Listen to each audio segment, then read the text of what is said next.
عليكم ورحمة الله وبركاته. أهلا بكل طلبة وطالبات الصف الرابع الابتدائي، معكم مس إيناس عبد الله. النهارده إن شاء الله هنشرح مع بعض الوحدة الثانية بعنوان المظاهر الطبيعية في بلدنا. طبعا الدرس الأول معانا عنوانه هو جمال أرضنا، ويا ترى إيه هو سبب جمال أرض مصر؟ في حلقتنا النهارده إن شاء الله هنعرف إيه هو سبب جمال أرض مصر، وخلينا متفقين إن اللي هنشوفه النهارده في حلقتنا عن بلدنا الحبيبة مصر مش هتشوفه في أي دولة أخرى. ليه؟ لأن بلدنا يا ولاد من أجمل بلاد العالم، فمصر تتميز بجمالها الطبيعي وتتنوع فيها المظاهر الطبيعية. يعني إيه المظاهر الطبيعية؟ يعني مظاهر سطح مصر اللي ربنا وهبها لمصر بشكل طبيعي دون تدخل من أي بشر. ومثال على كده يا ولاد نهر النيل. نهر النيل طبعا من المظاهر الطبيعية في مصر اللي وهبها الله سبحانه وتعالى إلى مصر دون تدخل من أي بشر. واحنا عرفنا قبل كده في دروسنا السابقة إن نهر النيل أضاف أهمية كبرى لموقع مصر، فقامت الحضارة المصرية القديمة على ضفتي نهر النيل، حيث عاش المصريون القدماء على ضفتيه وقاموا بأعمال الزراعة، مما أدى إلى ازدهار الاقتصاد المصري. وكان المصريون القدماء يحافظون على نهر النيل ويقدسونه. شايفين يا ولاد جمال نهر النيل؟ شايفين شكله عامل ازاي؟ فعلا هو زاد من موقع مصر جمالا، وهو فعلا سر الحياة على أرض مصر، ونقدر نقول عليه هو شريان الحياة في مصر. يبقى احنا اتفقنا مع بعض يا ولاد ان نهر النيل يعتبر من المظاهر الطبيعية اللي وهبها الله سبحانه وتعالى للمصريين ولأرض مصر. طيب يعتبر برضو نهر النيل مصدر إلهام لكثير من الفنانين والكتاب والشعراء، ومن بينهم الشاعر المصري أحمد شوقي الذي لقب بأمير الشعراء، والذي وصف جمال نهر النيل وأهميته لمصر في قصيدته بعنوان النيل قائلا: النيل العذب هو الكوثر، والجنة شاطئه الأخضر، ريان الصفحة والمنظر، ما أبهى الخلد وما أنظر، البحر الفياض القدس، الساقي الناس وما غرسوا. طيب يا ترى نهر النيل هو الظاهرة الطبيعية الوحيدة اللي وهبها الله سبحانه وتعالى لمصر؟ وهل هو السبب الوحيد لجمال أرض مصر؟ لا طبعا، أكيد في مظاهر طبيعية تانية زودت من جمال أرض مصر. زي إيه؟ زي الصحراء الشرقية.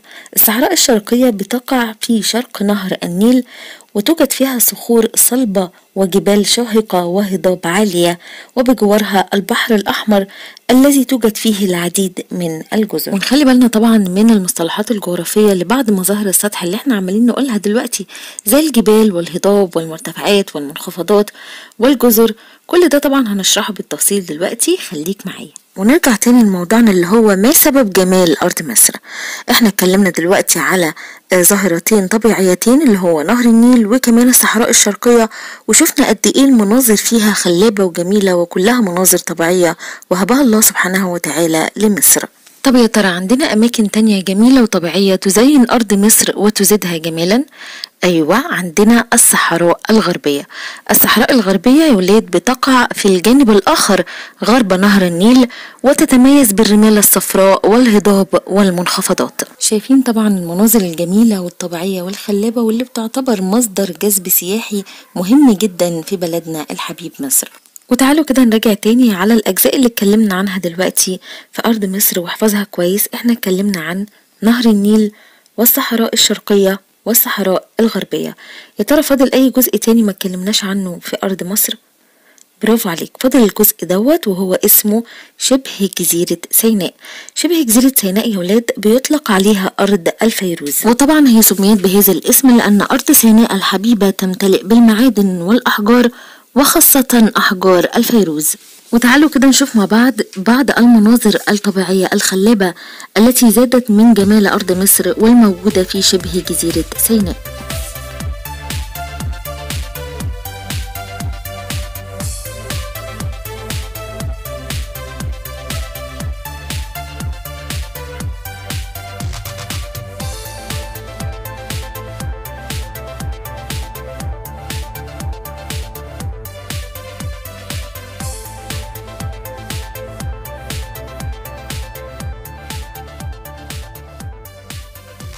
طبعا شايفين قد ايه مصر تتميز بجمالها الطبيعي وتتنوع فيها المظاهر الطبيعية، حيث نجد نهر النيل وعلى جانبيه السهول الفيضية الخصبة التي ساعدت على قيام حرفة الزراعة منذ القدم. وكمان عندنا الصحراء الشرقية في شرق نهر النيل بصخورها الصلبة وجبالها الشاهقة وهضابها المرتفعة العالية، وبجوارها البحر الأحمر الذي توجد فيه العديد من الجزر. وكمان اتكلمنا عن الصحراء الغربية الموجودة في الجانب الآخر غرب نهر النيل، وتتميز أيضا بالرمال الصفراء والهضاب والمنخفضات. وأخيرا اتكلمنا عن شبه جزيرة سيناء أرض الفيروز، والتي تقع بين خليجين وهما خليج السويس وخليج العقبة. وبعد ما تعرفنا يا ولاد على الأجزاء الرئيسية الأربعة المكونة لسطح مصر، وهما نقولهم تاني يلا كده مع بعض: نهر النيل والصحراء الشرقية والصحراء الغربية وشبه جزيرة سيناء. تعالوا دلوقتي نتعرف مع بعض على بعض مظاهر السطح في مصر. ولو جينا كده بصينا مع بعض يا ولاد على الخريطة، هنلاقي ان المناطق المنخفضة زي السهول والمنخفضات بتلون على الخريطة باللون الأخضر، أما المناطق الأكثر ارتفاعا زي الجبال والهضاب بتلون باللون البني. طيب المطلوب مننا السنة دي يا سنة رابعة إننا نتعرف على مظاهر سطح مصر، وعشان نسهلها عليكم احنا هنقسمها إلى 5 أجزاء. ركز معايا. أول حاجة أراضي مرتفعة، أراضي أقل ارتفاعا، أراضي منخفضة، أراضي تحيط بها المياه، مسطحات مائية. تاني نقول مع بعض تاني الجزء ده. هنقسم مظاهر سطح مصر إلى 5 أقسام. القسم الأول الأراضي المرتفعة، ثانيا الأراضي الأقل ارتفاعا، ثالثا الأراضي المنخفضة، رابعا الأراضي التي تحيط بها المياه، خامسا وأخيرا المسطحات المائية. يلا نمسك كده مع بعض أول قسم معانا وهو الأراضي المرتفعة. والأراضي المرتفعة يا سنة رابعة بتشمل الجبال والتلال والهضاب. أول حاجة يعني إيه جبل ويعني إيه تل ويعني إيه هضبة؟ عشان نعرف كده مع بعض ان ال3 امثلة دول بتكون للأراضي المرتفعة، لكن كل واحدة فيهم بتختلف في ارتفاعها عن الأخرى. يعني الجبل هو أرض شديدة الارتفاع ولها قمة وجوانبها شديدة الانحدار. أما التل هو أرض مرتفعة لكن أقصر شوية من الجبل، فبتكون أقل من 1000 متر وبرضو ليها قمة. تمام. أما الهضبة برضو بتكون أرض مرتفعة وليس لها قمة. يبقى عرفنا الفرق ما بينهم: الجبل مرتفع وليه قمة، التل أقل ارتفاعا من الجبل وله قمة، أما الهضبة بتكون أرض مرتفعة ولكن مستوية. يلا بقى كده نقول التعريف المظبوط لكل واحد فيهم. أول حاجة الجبل هو أرض شديدة الارتفاع ولها قمة وجوانبها شديدة الانحدار، ومثال على كده جبل سانت كاترين وجبل علبة وجبل العوينات وجبل شايب البنات. تاني، الجبل هو أرض شديدة الارتفاع ولها قمة وجوانبها شديدة الانحدار، مثل جبل سانت كاترين وجبل علبة وجبل العوينات وجبل شايب البنات. أما التل هو أرض مرتفعة قليلا ولها قمة ويقل ارتفاعها زي ما قلنا عن 1000 متر، مثل تلال المقطم شمال القاهرة. يبقى التل هو أرض مرتفعة قليلا ولها قمة ويقل ارتفاعها عن 1000 متر، مثل تلال المقطم شمال القاهرة. أما بالنسبة للهضبة هي مساحة واسعة من الأرض مرتفعة ومستوية أو شبه مستوية السطح. تاني، الهضبة هي مساحة واسعة من الأرض مرتفعة ومستوية أو شبه مستوية السطح. زي إيه؟ زي هضبة الجلف الكبير بالصحراء الغربية، هضبة الجلف الكبير بالصحراء الغربية. تمام؟ يبقى احنا كده اتكلمنا عن الأراضي المرتفعة وعرفنا إن هي بتضم الجبل والتل والهضبة، وطبعا عرفنا إيه الفرق بينهم التلاتة. الجبل والتل لهم قمة، أما الهضبة ملهاش قمة، بتكون أرض مستوية أو شبه مستوية. أما الجبل بيكون شديد الارتفاع والتل بيكون مرتفع قليلا أقل من 1000 متر، والهضبة بتكون أرض مرتفعة برضو زي التل ولكن بتكون مستوية أو شبه مستوية. تمام؟ عشان ما نتلخبطش ما بينهم لازم نعرف الفرق بين الجبل والتل والهضبة. طيب نيجي بعد كده للقسم الثاني وهو الأراضي الأقل ارتفاعا زي السهول. والأراضي السهلية يا ولاد من اسمها كده هي أراضي سهلة منبسطة ما فيهاش أي ارتفاعات ولا انخفاضات. وعندنا أنواع من السهول هي السهل الفيضي والسهل الساحلي.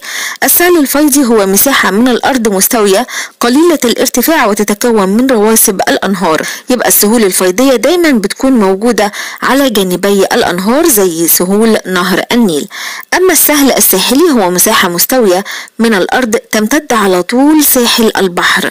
تمام؟ يبقى هو مساحة مستوية من الأرض تمتد على طول ساحل البحر، مثل سواحل البحرين الأحمر والمتوسط. يبقى عرفنا إيه الفرق بين السهل الفيضي والسهل الساحلي. السهول الفيضية دايما بتتكون من رواسب الأنهار وموجودة إلى على جانبي الأنهار زي سهول نهر النيل، أما السهل الساحلي فبتكون موجودة بجانب البحار زي سواحل البحر الأحمر وسواحل البحر المتوسط. القسم الثالث عندنا هو الأراضي المنخفضة، وتتمثل في المنخفضات زي إيه؟ زي منخفض القطارة الموجود في الصحراء الغربية. طب يعني إيه منخفض؟ المنخفض هو أرض منخفضة عن مستوى سطح البحر. طب وليه استخدمنا مستوى سطح البحر؟ لأن سطح البحر يا ولاد مفهوش مرتفعات ومنخفضات، هو مستوى واحد، دايما المية بتبقى مستواها صفر، مستوى واحد، مفيش فيها أي ارتفاع ولا أي انخفاض. عشان كده الجغرافيين بيستخدموا مستوى سطح البحر في تحديد مدى ارتفاع أو انخفاض الأراضي من حوله. يبقى المنخفض هو أرض منخفضة عن إيه؟ عن مستوى سطح البحر. المنخفض هو أرض منخفضة عن مستوى سطح البحر زي ايه؟ زي منخفض القطارة. نيجي بقى للقسم الرابع وهو الأراضي التي تحيط بها المياه زي ايه؟ زي الجزر وأشباه الجزر. الجزيرة هي أرض تحيط بها المياه من جميع الجهات. الجزيرة هي أرض تحيط بها المياه من جميع الجهات زي ايه؟ زي جزيرة شدوان في البحر الأحمر. جزيرة شدوان في البحر الأحمر هي أرض تحيط بها المياه من جميع الجهات. طيب لو كانت أرض برضو تحيط بها المياه من 3 جهات بس، ساحة من اليابس تحيط بها المياه من 3 جهات فقط زي شبه جزيرة سيناء. يبقى الفرق بين الجزيرة وشبه الجزيرة إن الجزيرة أرض أو يابس تحيط بها المياه من جميع الجهات، أما شبه الجزيرة هي مساحة من اليابس تحيط بها المياه من 3 جهات فقط. نيجي بقى للقسم الأخير وهو المسطحات المائية. طبعا مصر بتضم عدد من المسطحات المائية مثل البحر والنهر والبحيرة. تعالوا كده نشوف يعني ايه بحر ويعني ايه نهر ويعني ايه بحيرة. البحر هو مساحة من المياه المالحة أقل من المحيط. المحيط بيبقى واسع جدا جدا وكبير جدا جدا زي المحيط الهادي والمحيط الهندي والمحيط الأطلنطي. أما البحر هو مساحة من المياه المالحة وبيكون مساحته أقل من المحيط زي إيه؟ زي البحر الأحمر والبحر المتوسط. أما النهر هو مجرى مائي عذب. المية اللي في النهر يا ولاد بتكون عذبة. يعني إيه عذبة؟ يعني نقدر نشربها، نقدر نزرع بيها ونسقي بيها الزرع. وطبعا المية العذبة دي بتبقى موجودة في الأنهار. أما مية البحار فبتكون مياه مالحة. تمام؟ يبقى النهر هو مجرى مائي عذب مثل نهر النيل. أما البحيرة هي مساحة صغيرة من المياه يحيط بها اليابس من جميع الجهات، وده طبعا عكس الجزيرة. الجزيرة أرض بتحيط بها المياه من جميع الجهات، أما البحيرة هي مياه يحيط بها اليابس من جميع الجهات. وطبعا البحيرة دي قد تكون عذبة مثل بحيرة ناصر فيها مياه عذبة صالحة للشرب، أو قد تكون مالحة مثل بحيرة البرولوس. تمام؟ يبقى كده المسطحات المائية بتشمل البحر والنهر والبحيرة. قلنا إن البحر مساحة من المياه المالحة وبتكون مساحته أقل من المحيط، والنهر هو مجرى مائي عذب، أما البحيرة هي مساحة صغيرة من المياه يحيط بها اليابس من جميع الجهات. وبكده هنلاحظ إن سطح مصر بيحتوي على أشكال مختلفة من مظاهر السطح. طب يا ترى ازاي مظاهر السطح دي يا ولاد اتشكلت؟ او ممكن نقول السؤال بطريقة اخرى، ما هي العوامل التي شكلت بعض مظاهر السطح؟ طبعا للاجابة على السؤال ده هنقول ان بعض مظاهر السطح تشكلت نتيجة عوامل التعرية المائية وعوامل التعرية الهوائية. يا ترى ايه هي عوامل التعرية المائية والتعرية الهوائية؟ التعرية المائية والهوائية يا ولاد هي عملية نحت المياه او الرياح للصخور مع مرور الزمن. تمام؟ يعني ايه الكلام ده؟ يعني مثلا لو تساقطت الامطار على الصخور فالامطار دي بتعمل على تفتيت الصخور وازالة اجزاء كبيرة منها، وهي دي بتسمى عملية التعرية. يبقى عملية التعرية هي ازالة اجزاء كبيرة من الصخور او تفتيت سطح الصخر وتعريته بفعل الامطار. تمام؟ طيب يبقى معنى كده ان التعرية انواع زي ما قلنا، التعرية المائية والتعرية الهوائية، لان الهواء برضو لما بيصطدم بالصخور بيزيل اجزاء كبيرة من الصخور وبيفتت الصخور، وبرضو ده مع مرور الزمن مش في يوم وليلة. تمام؟ يبقى تاني نعرف مع بعض التعرية المائية والهوائية بانها عملية نحت المياه او الرياح للصخور مع مرور الزمن. ونخلي بالنا كمان يا ولاد ان اشكال مظاهر السطح في مصر بتختلف من محافظة لاخرى، فهنلاقي ان جميع محافظات الوجه البحري والقبلي تشتهر بانتشار السهول الفيضية على جانبي نهر النيل، اما محافظات البحر الاحمر وسيناء فبتشتهر بالسهول الساحلية والجبال والهضاب. تمام، وبكده يكون انتهى الدرس بتاعنا النهارده. اتمنى اكون قدرت اوصله ببساطه لابنائي طلابي حبايبي طلاب الصف الرابع الابتدائي. استودعكم في رعايه الله، والسلام عليكم ورحمه الله وبركاته.